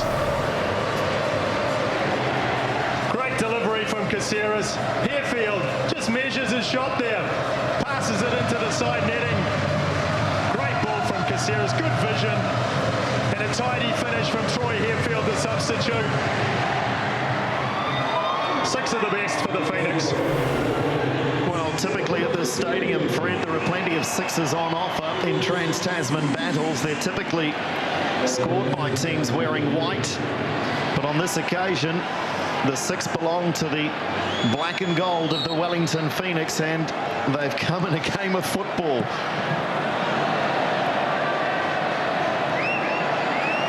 And still there's time for more.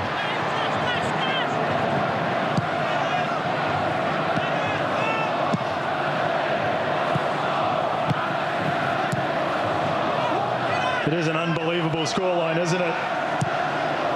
Who would have thought prior to kick-off, the Gold Coast riding high in the league, top of the league, coming to Wellington, a side that struggled for goals all season, but it's all gone right for Ricky Herbert and all gone wrong for Miron Bleiberg.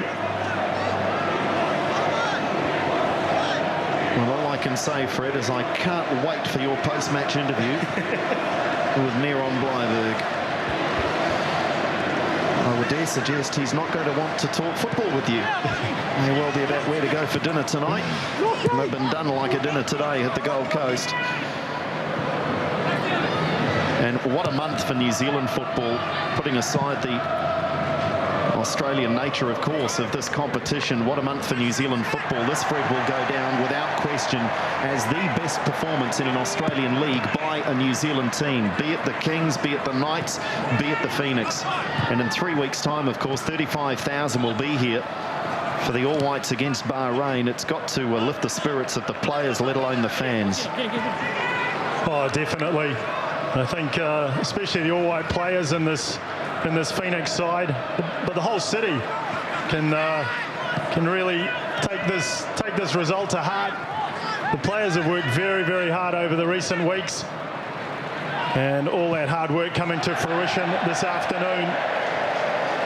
And it's one of those games where everything's gone right, and it just gives you a good feeling for the week ahead for the players. Well, Zenon Caravella has waged a war of words throughout the 84 minutes of this game, and still Caravella does not know when he's beaten. Is there fight in the little dog or what? Because Zenon Caravella is certainly a lightweight in physical terms, but he does not take a backward step, does this feisty little Aussie. Well, it's just the frustration bubbling over, isn't it, from Zenon Caravella. Obviously wanted to come here, back to New Zealand, where he played under the Knights.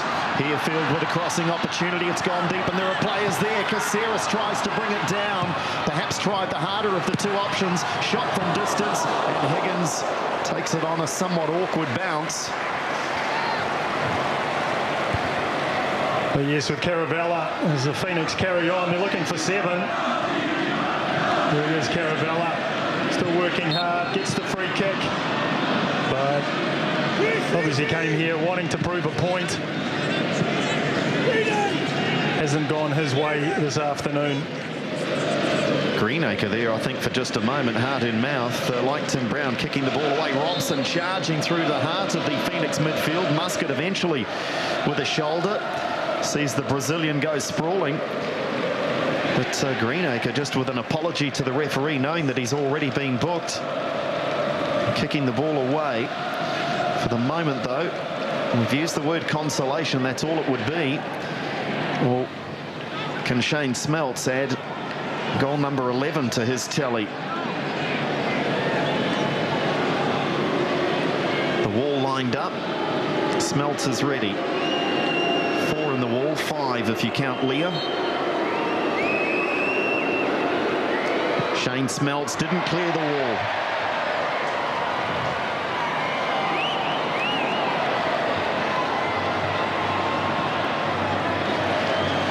Good patient play from Sigmund. Releasing Herefield. Herefield, the early ball. Not a bad pass. The keeper's nowhere to be seen. And Osman eventually clears it away. Oh, Herefield's done well. Handball against Robson. And a card for Robson. So, nothing too much going right for the Gold Coast midfielder. You do sense that if they'd had replacements available on the bench, Fred, that he might not be out there at this stage. He's just battling away, isn't he? Yes, he is. Just damage control for the Gold Coast side now. As you say, Andrew, and Robson would have been well and truly substituted by now. Again, now it's an opportunity for Caceres to test Higgins, I think. Yes, Bertos not out there now. He's on the bench watching. Can Caceres trouble Higgins? 6 already for the Knicks, and the deflection means that it won't be 7, at least for the time being. A corner. There have been a few stoppages. The news could get worse for the Gold Coast. There could well be 3 or 4 minutes to be added on here.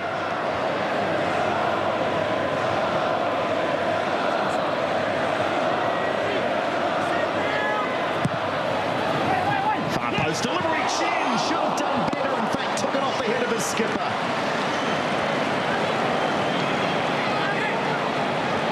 There's a good lead from Chen there. Corner deep. Higgins came, didn't get anything on it. Chen rose well, but a poor header in the end. Got himself in a very, very good position that time. Desperate to open his account, and won't get a better opportunity with his side 6 goals up and the pressure completely off them.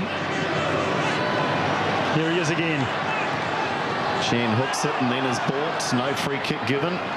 He's got to be careful, Chen. He's going to ground very easily. He's already on a yellow card.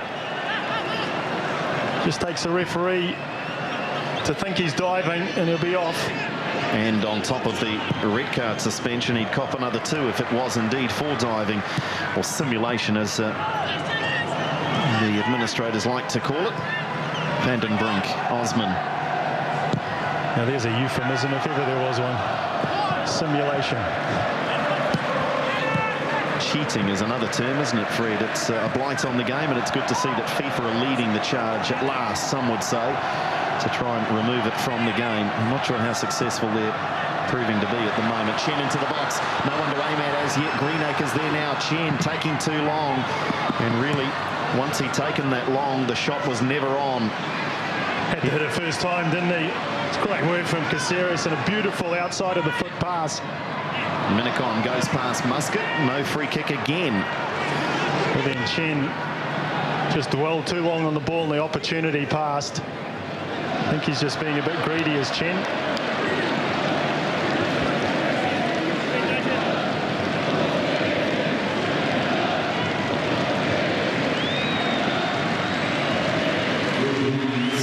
Of time to be added on. 3 minutes of time to be added on, and you know the Yellow Fever are going to enjoy each and every one of those 180 seconds. And as word spreads of this performance, you would think the Yellow Fever may well catch a grip through the city of Wellington. The key now for Ricky Herbert and his side is to make sure it's not a one-off. They've got to build on this.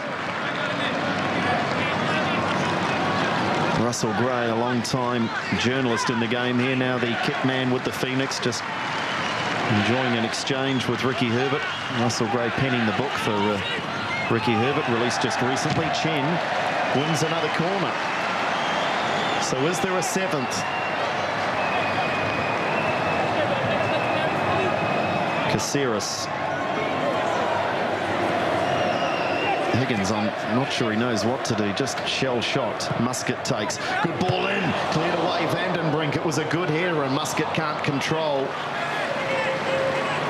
But that was a cross just inviting a header from 2 metres out.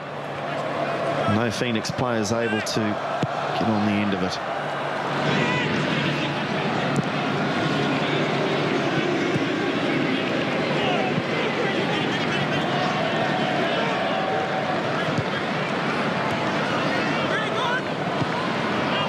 Anderson surrounded. Harefield. The Phoenix just not stopping. They've done this the entire 90 minutes plus stoppage time, and frankly, it's been a one-horse race. The Gold Coast have just never got out of the starters' blocks as Lockheed down the left wing side. Caceres been busy, hasn't he, Caceres, in the time he's had on the park. There's not a great deal of that left. Oh, lovely skills, Caceres. Edge of the penalty area, squares it back, looking for Greenacre. Kalina, he's still playing with plenty of pride, the skipper. The foot stopping the cross, but the Yellow Fever love it. Why wouldn't they?